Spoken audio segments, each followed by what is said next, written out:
Are you ready? Yes. We're good to go.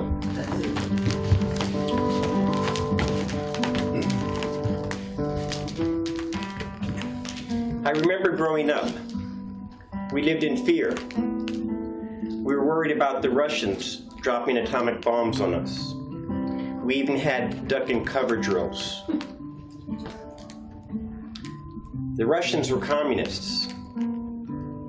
I didn't know what a communist was, but I knew it was okay to kill them. I grew up in a very strict household. I had to obey my parents. I had to obey my school teachers.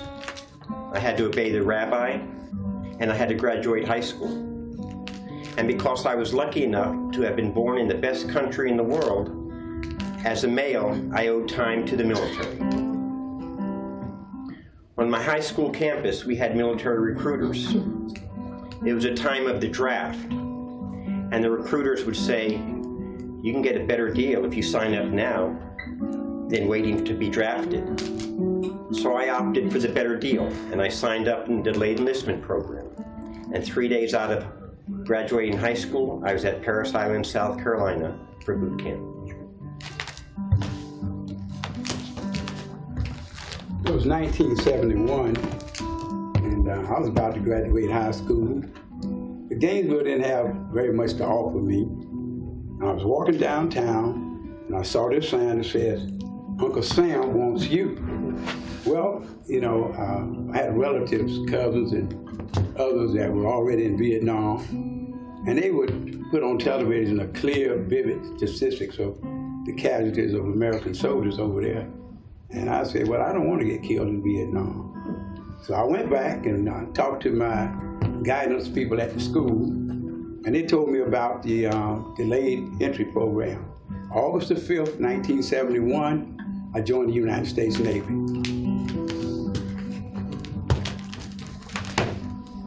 My grandfather was in World War II and my dad was in Vietnam. He wasn't there long, he got shot on his third day. When I was younger, military service was talked about something that's honorable, something that would teach you discipline. But I was the only one of my brothers that joined. I was 24. I had a job at 9/11, it just happened. But what really made me join was my wife had Crohn's disease and no insurance would cover her because it was a pre-existing condition. So I thought she needs care and this is a way to provide that. So on February 14th of 2002, I left for basic training. What a Valentine's Day. See you later, honey. I gotta go.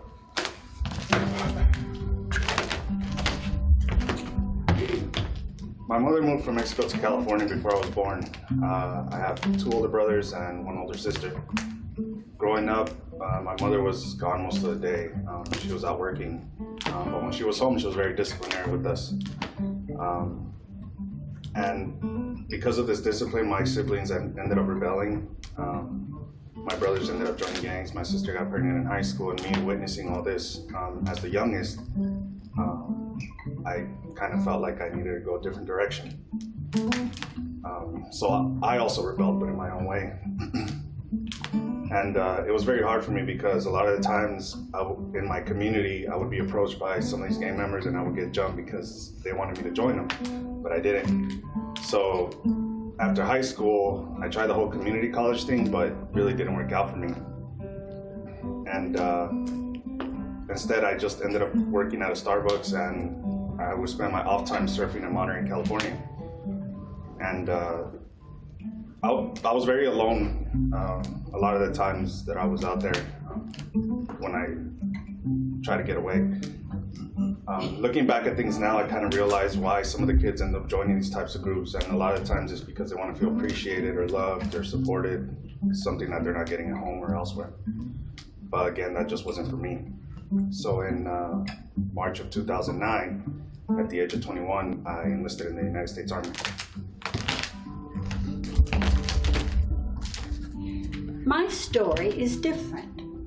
My father was in World War I. My two older brothers were in World War II. One in the first group that crossed the Rhine River, the other in the first train that went through Hiroshima after those bombs. In 1953, when I was 18, I entered the University of Missouri. That next summer, I went out to the University of Arizona. And there, outside of Tucson, on top of Mount Lemmon, I met Ronald. Dismissed. I always wanted to do that.